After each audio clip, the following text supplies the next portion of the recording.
Hey everybody, welcome back to the Old Swedes Farm. It's that time of year again, and I'm outside getting it going. It's time to plan your garden, and it is probably the most important, or one of the most important times of the year in the garden.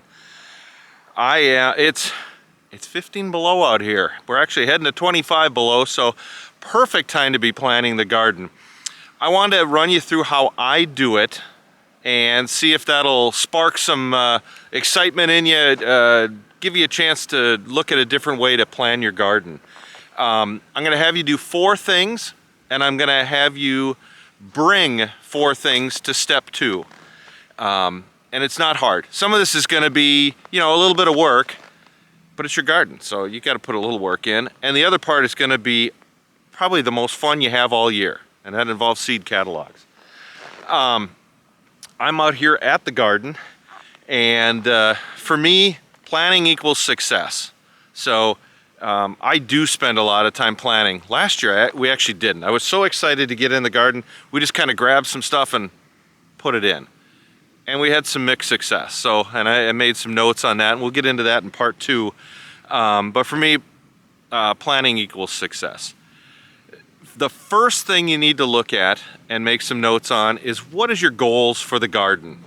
Are you just going to feed your family during the summer, have everything fresh and feed them into the summer, into the fall? Great reason to have a garden. Maybe you're going to have a market garden. Maybe you want to get out twice a week and sell at the community farmers market. Totally different goals, totally different plants probably, or possibly, and totally different volumes of what you need to sell. Or maybe you're going to be doing a whole bunch of preservation. You don't want to just feed your family in the summer and into the fall. You want to do it year round. Well, if you're going to do a bunch of canning and preserving, a lot of different quantities. So think about what your goals and your purpose are for the garden, because that's going to determine what you plant, the amount that you plant, the size that you need, that kind of thing. The second piece is, what space do you have available? Now I'm hoping the sun's not going to get too bright as we pan around. I've got my garden already mapped out. I'm in the corner of our property, and I back onto the farmer's field. I've got a farmer that's on 3 sides of me. I've already got it where I've got a 10-foot buffer on all sides, and then my garden that I've had for a couple of years. Now, I've got all sorts of other space that I'm not using. I've got a lot of space, but for right now, I'm choosing not to use that space. I've got other things that I'm using it for. The girls are out roaming around all day, eating the lawn, fertilizing the lawn. So I've got space that I don't want. But think about what space, the second part, what space do you have available and what do you need?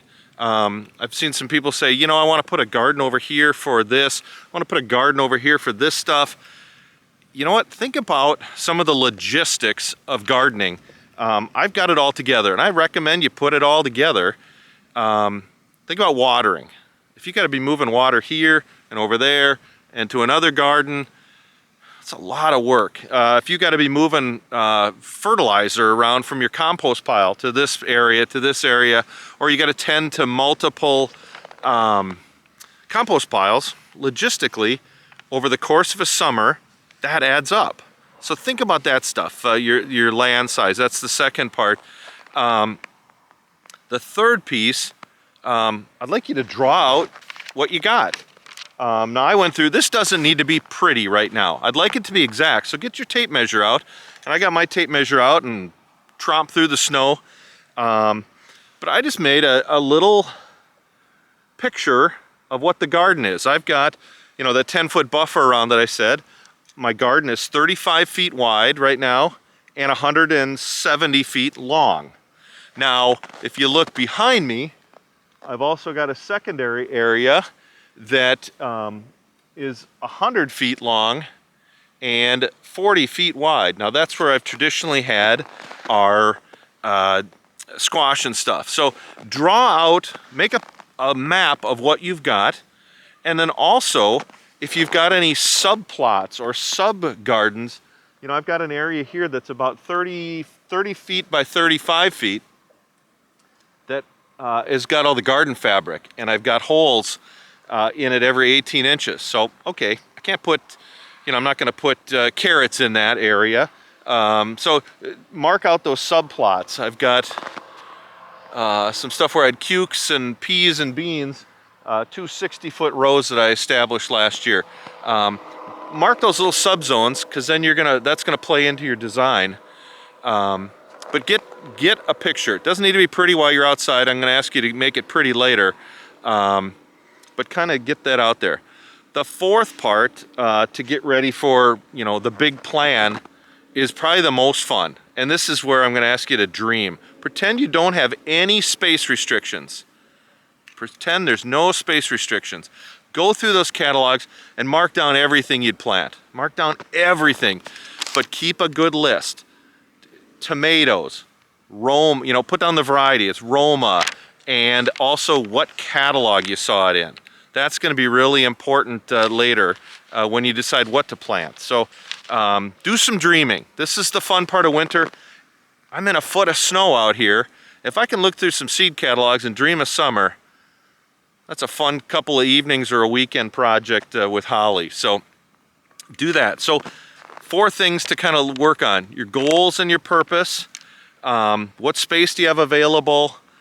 Get your drawing made, your rough drawing, and then get in your catalogs and do some dreaming.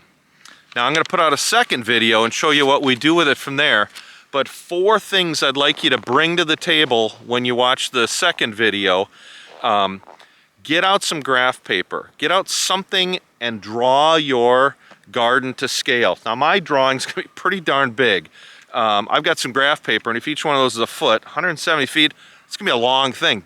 But it's gonna be great to get down to that detail and where I'm gonna place plants after I've gone through the seed catalog. So get your drawing of your garden, make it exact.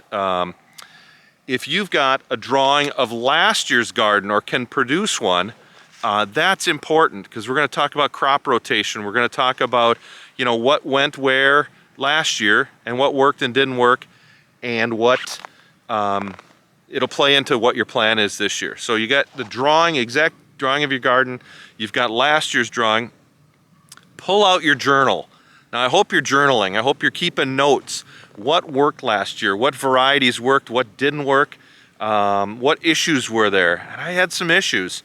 I had some good, some bad, and a couple of uglies. So I'm going to pull out my notes, because that's going to play into my design for this year. And finally, the 4th piece, your list of seeds. That whole list of seeds, you went through those catalogs, had some fun. What are the types of plants, the varieties, where are they coming from, or maybe you've got a local source. So those 4 things. So hopefully you're not seeing this as homework. I don't want to make it so unfun that you don't plan your garden. This is the fun time of year, and soon all this darn snow in our area is going to be gone, and we're going to be able to be digging in some rich black dirt, and hopefully our planning will pay off. So those 4 things for part 2. Bring that drawing of your garden to scale. Bring last year's drawing of what was where. Bring your notes, what worked and what didn't work, and then your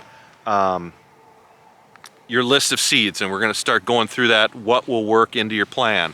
So anyways, a bit long-winded, but I appreciate you watching. This is the fun part, and this will add to success. Hope you're enjoying it. Watch for part 2 in a few days. We'll put that out. If you got comments, put them down below. If you've got other steps, put them down below. If you like this thing for planning, give me the thumbs up. Love to have you join us on the journey through the years in our garden and our homestead out on the farm here. So please hit that subscribe button if you haven't. So anyways, from lovely Minnesota, lovely, lovely Minnesota, the middle of January, planting our garden. Take care, everybody.